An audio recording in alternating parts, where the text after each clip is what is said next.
Kalau vertigo akut, muter, mendadak, mual-muntah dan tidak ada faktor risiko, itu kemungkinan sih tidak bahaya ya.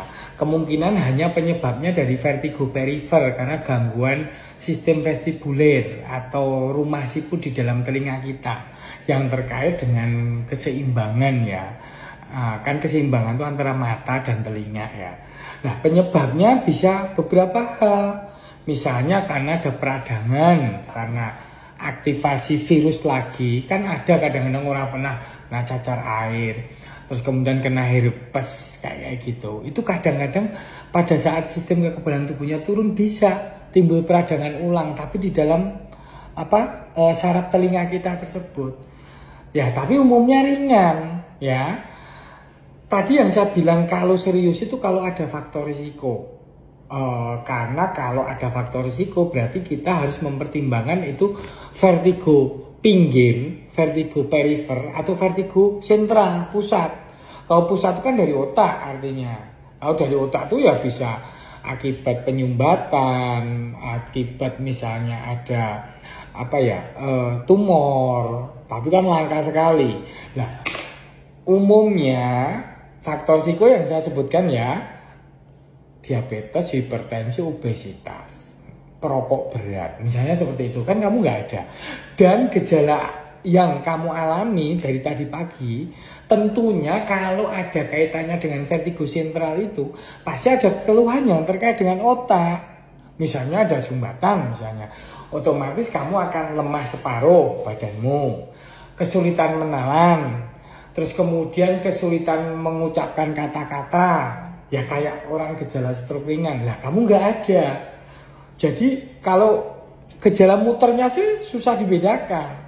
Ya, tapi kalau muternya akut dan kemudian setelah minum obat kok membaik, apalagi kamu bisa istirahat, mempertahankan posisi tidak bolak-balik mutar-muter, kamu bisa istirahat, kemudian sehari sembuh berarti aman, gitu loh. Ya, jadi gejalanya vertigo perifer itu yang bisa dilihat itu tanpa ada faktor risiko. Terus kemudian muter, bumi langitnya bergoyang atau ada gangguan keseimbangan, atau ada pandangan yang meloncat-loncat, atau dunia nampak miring begitu. Kadang-kadang ada gangguan pendengaran, kadang-kadang entah mendenging atau bagaimana itu ada, atau budek sedikit itu mungkin bisa terjadi. Nah, terus kemudian ketika kamu keringat dingin, mual muntah. Nah, kemudian ketika kamu istirahat, minum obat, sembuh, berarti oke. Nggak perlu mikirin itu penyebabnya dari sentra, gitu loh. Cuma masalahnya, kamu tuh kan dulu sering ngeluh pusing. Dan kamu menyatakan keliengan pun vertigo, seloyang-seloyang pun vertigo.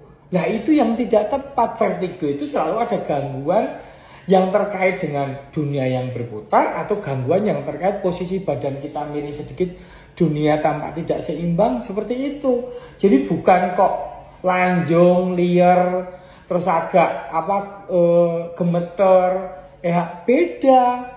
Kalau itu pusing, bisa pusingnya karena kurang tidur, lelah, cemas, itu bisa. Yang dulu-dulu loh kamu. Nah, sekarang kan kamu akhirnya ngerasa benar vertigo yang sesungguhnya itu ya seperti ini. Ya, jadi nanti rumusnya, obatnya ya nanti ada golongan beta histin sama dimenhidrinat.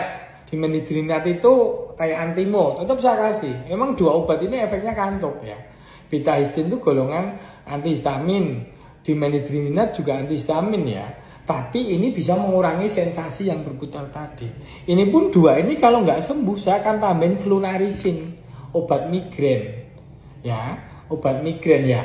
Sambil saya tambahin vitamin saraf.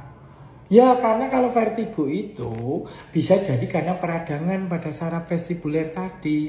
Namanya neuritis perifer di sini, saraf nomor 8. Itu bisa nanti saya berikan vitamin Nurosambil 5000 yang bisa diminum sekali sehari. Terus kamu istirahat, tidur. Terus kalau enak buat miring, tidur miring. Enak buat nyender. Demikian pun kalau misalnya timbul kambuh muter, satu rumus supaya kamu nggak panik, supaya keseimbangan kembali baik lagi, kamu merem, nyender di tembok atau di sofa, di bantal tinggi, ya. Terus kalau belum hilang muternya, jangan berani buka mata. Ya, kalau udah hilang muternya baru berani buka mata.